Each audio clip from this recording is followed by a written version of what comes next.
Greetings. I am just going to get into the straight and dirty of. I'm going to read this statement because I feel like it's important. I'll be quick and dirty with this one because Rick Rynearson is a government slut who likes to take that fat military industrial cock and watch as his wife is cucked by better and better men. Rick Rynearson continues to paint a target on my back. He's been stalking me and harassing me ever since I began blowing the whistle on America's disastrous drone program. He stalked me online and done everything he can to ruin my reputation, no matter what I'm doing, even though I've tried to ruin my own reputation. Always trying to distract the American people away from my statements about the disastrous wars that we shouldn't be engaged with anymore, wars that cause horror many of us cannot unsee and cannot condone. Even now in my hometown, Rick Rynearson is fear-mongering individuals in my community, alleging that I'm threatening physical violence upon them. Ludicrous. So who is this Rick Rynearson, and why does he have such a hard-on for me? I'll tell you something.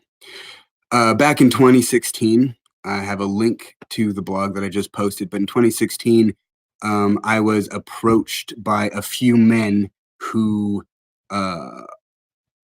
were part of the United States Marine Corps.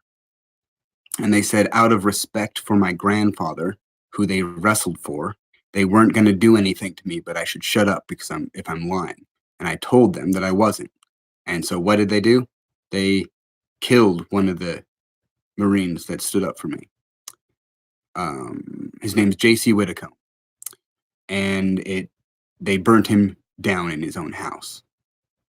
I can look it up. But nothing was ever happened to him because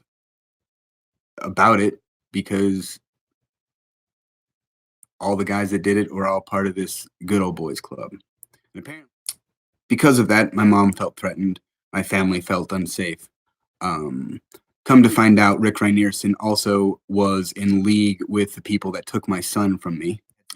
And right now, that's manifesting with certain elected officials in my town feeling threatened because this online bully continues to blow my statements completely out of proportion and take them completely out of context. He's attempting to, again, rob me of the quality of my words, but this time it involves my very own community, which I cherish more than my very own life. And that is why I swore an oath to the Constitution to defend my community from all threats, both foreign and domestic. I'm being smeared as threatening a public official with whom I disagree politically. I've been notified of a potential restraining order that would bar me from attending city council meetings in my own town, a town I was born in, where completely destroyed everything in my life. And then I talk about it when I'm on my deathbed, which the United States military fucking injured me because I started talking about the PTSD and the trouble that I was having, and they didn't want anyone to do about it. So what they do, during training, they tried to fucking kill me. And I survived. And they've been waiting for me to die ever since. Talking about it, and okay, I admit it, I've had a mental breakdown. Several. I even told the city council 3 weeks ago that I was done with their fucking shit. And I wasn't going to come back. And yet, my biggest opponents and the ones that get in my way are veterans. Rick Rynearson is a veteran. He was in the program. He knows how fucking shit he is. I don't understand what his fucking issue is unless he's being paid by the government to do what he's doing. Being a troll, being an asshole. When this guy first came into my life, just like everyone else that I did, I accepted him into my life, hoping that he was a fucking major. He could have helped. He could have gotten everything. Everything could have been better. And instead, he let his fat fucking ego get in the way. And anyone who wants to enter my community will have to have my permission. Simple as that.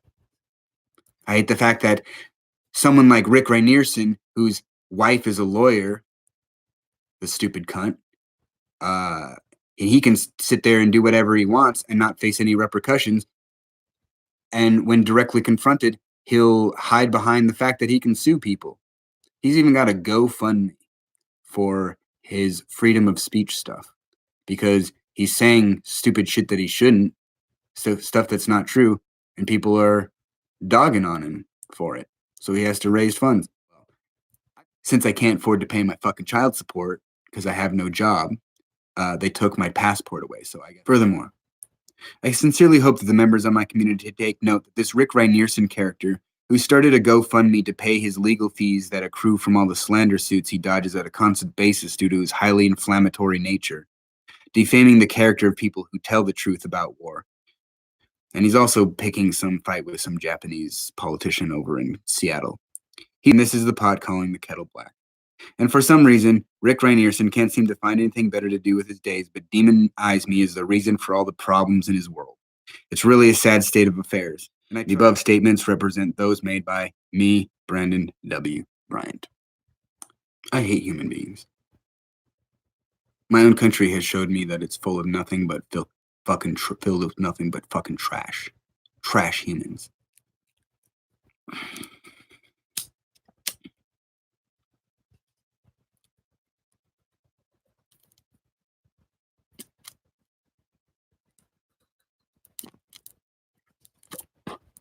More.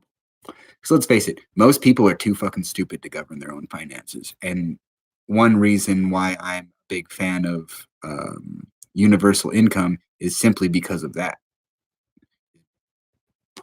This is another thing that I don't understand about Rick. Every single time that he's come into my life and tried to antagonize me to do something, it's when I've stepped away from it. Like in 2016? When I basically was like, I don't know what to do. I'm done. I had taken a step back and he started attacking me and harassing me online by making all this weird shit. And I was hurt because I had hope for this guy. I mean, hope for us all. I thought he was like, help me, Obi-Wan Kenobi. You're my only hope. Like, I really felt like I was just out there fighting a battle by myself. Whenever I think of Rick, I'm not even mad. I'm just sad. I'm just fucking sad. I mean, at least he was one of the. If it wasn't for him and Melissa, two people that disappointed me and hurt me pretty badly, like I wouldn't have had the will to live and continue fighting. Like when I met Melissa and Rick basically at the same time, pretty much,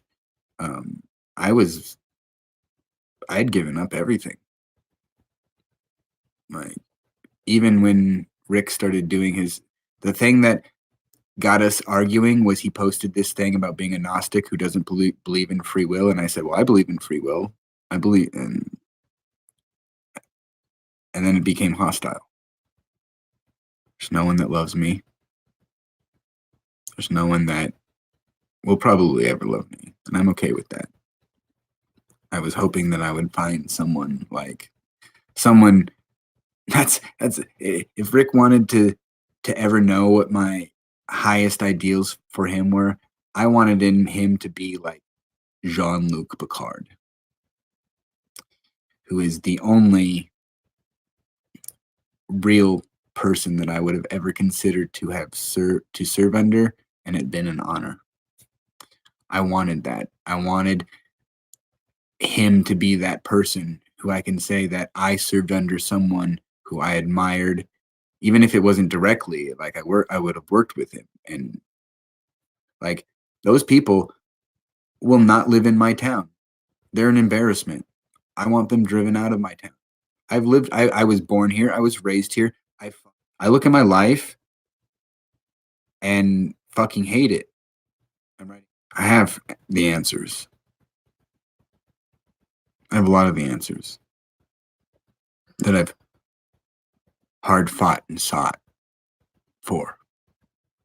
I'm tired of garbage human beings. And like, of course, what I said, karma will have her way. May the phoenix rise within your hearts.